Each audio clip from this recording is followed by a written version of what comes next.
Okay, now we're going to talk about formulas. There are some common formulas up here on the top right: interest, area, distance, circumference, and volume. Those are ones that you should recognize and probably try to remember. So let's start with learning or remembering how to rearrange these equations. So formulas are usually written in a certain way, like volume of a rectangular solid. It's like volume of a box. It's typically written as volume equals length times width times height, because usually you have the measurements for length, width, and height, and you're finding the volume. But you could rearrange any of these formulas for a different letter. Okay, just because they're most commonly given for one doesn't mean you can't rearrange them. So that's called solving for a variable. So let's say we have volume equals length times width times height, and we want to solve for h. So what that means is that we want to have h equals and then a bunch of stuff that isn't h. So we want to get h by itself and all the other stuff on the other side. So for this one, let's say we have v equals LWH. We want h by itself. We're going to move the LW to the other side. And to do that, we just treat them just like we would if they were numbers. So it's L times W times H. So the opposite would be to divide. And remember, we can regroup these and rearrange them any way we want. So we could divide L and then divide W, or we can just divide it all at one time. Okay, so let's take this whole thing and divide by LW. Divide by LW. Over here, this is all multiplication and division, so the L's are going to cancel, the W's are going to cancel. There we go. And we're going to have V over LW equals H. Okay, so that's solved for H. We've got H on one side and then a bunch of stuff that isn't H on the other side. Okay, let's try another one. Let's say we have the perimeter equation, P equals 2W plus 2L, and we want to solve this for L.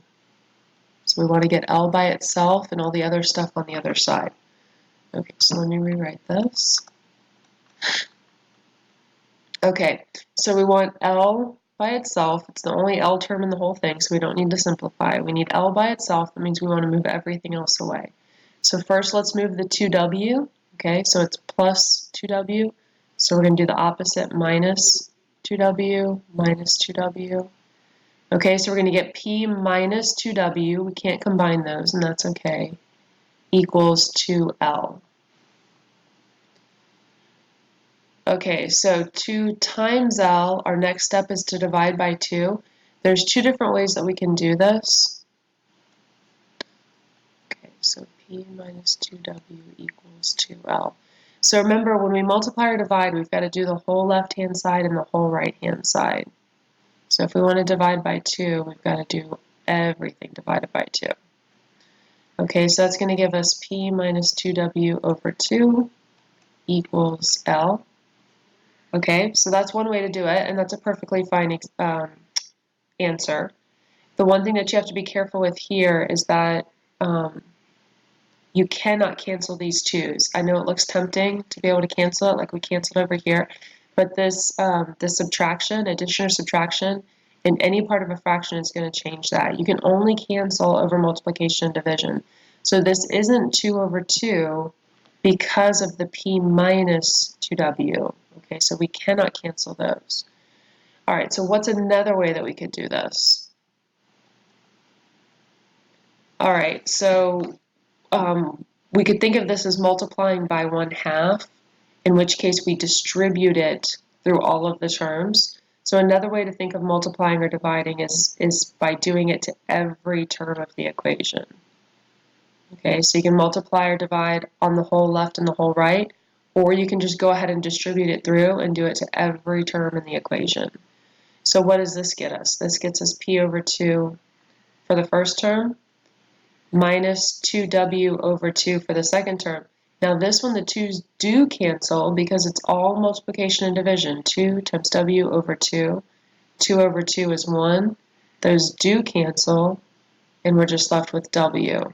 And the same thing here, that's what we wanted. We wanted them to cancel. So the 2's cancel there, and we're left with L. Okay, so hopefully you see the difference between the two of these, why these 2's cancel and these 2's do not cancel. Okay, so now we've got two different answers for the same thing, but really they're the same answer just in different form. So let me go to another color. If you wanted to see how they're the same, this is like having a common denominator. So you know how like if you have 2 over 7 and 3 over 7, that's the same as 2 plus 3 over 7, okay, common denominator. Well, it works the other way as well. If you've got a fraction with a single denominator, you can break it up as the two other fractions. So this has a common denominator. We could break it up as p over 2 minus 2w over 2. And then like we saw over there, the 2's will cancel here now. And then we're left with p over 2 minus w equals L. Okay, so we could simplify this to match the right side. Or from the right side, you could get to the left side by getting a common denominator on the w. We'd have to make this 2 over 2. So we'd have p minus 2w, sorry, p over 2 minus 2w over 2. Now we can put it together as p minus 2w over 2. Okay, so two different ways to think about solving this equation, and it gives you two, they're the same answer, they just look a little bit different, and you can get from one to the other. Okay, so let me just write over here. So you could have L equals P minus 2W over 2. That would be fine. And you could have L equals P over 2 minus W. Okay, and you probably want to be comfortable with going between the two of these, because if it was like a multiple choice or you needed to get the answer to match in MyMathLab or whatever, you need to recognize that these two are the same and how to get between the two of them. Okay, let's try another one. Let's say we have 2x minus 3y equals 4, and we want to solve this for y. So this is pretty typical. This is a linear equation in two variables, and a lot of times we want to get y by itself. So let's see how we do that. So we're already simplified. There's no distributing or combining like terms. We just want to get the y by itself. So we're going to get rid of this 2x by doing the opposite. So let's do minus 2x.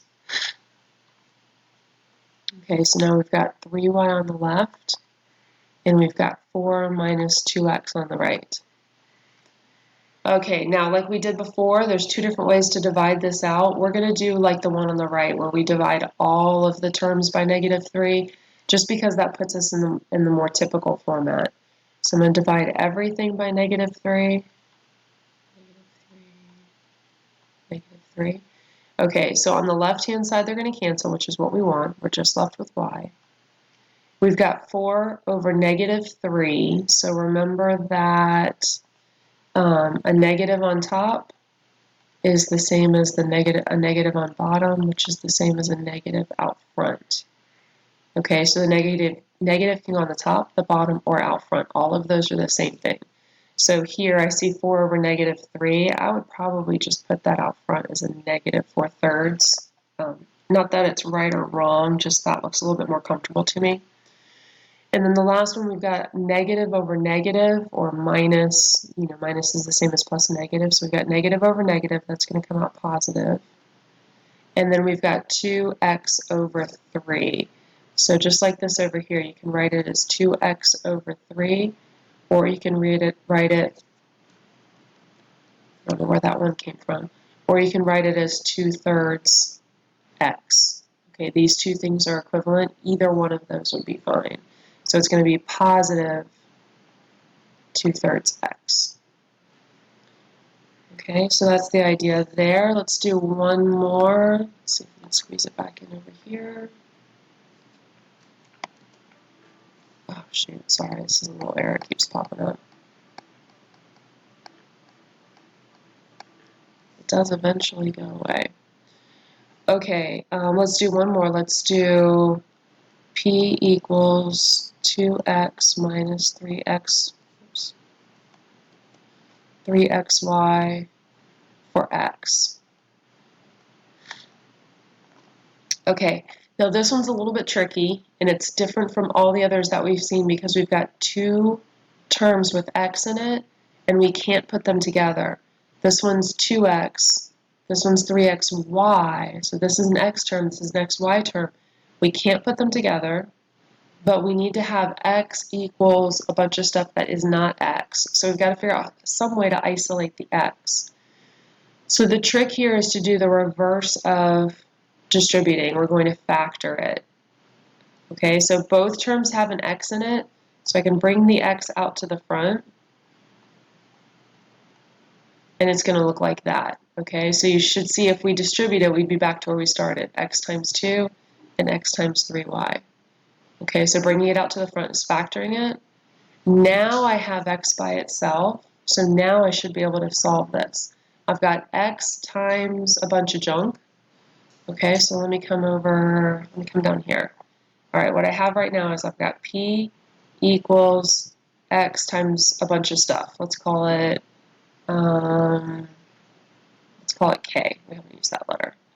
Okay, so if I want to get x by itself, x times k, I would do the opposite and I would divide by k.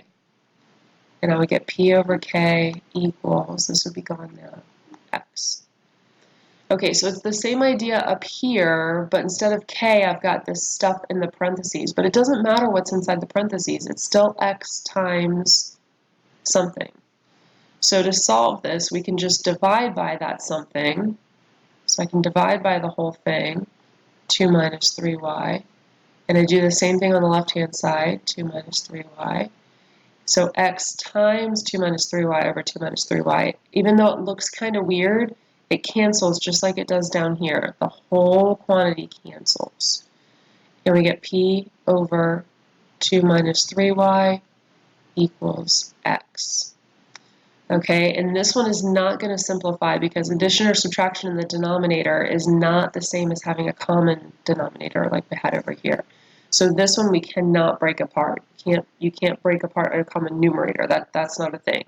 Okay, so this one we're going to leave alone.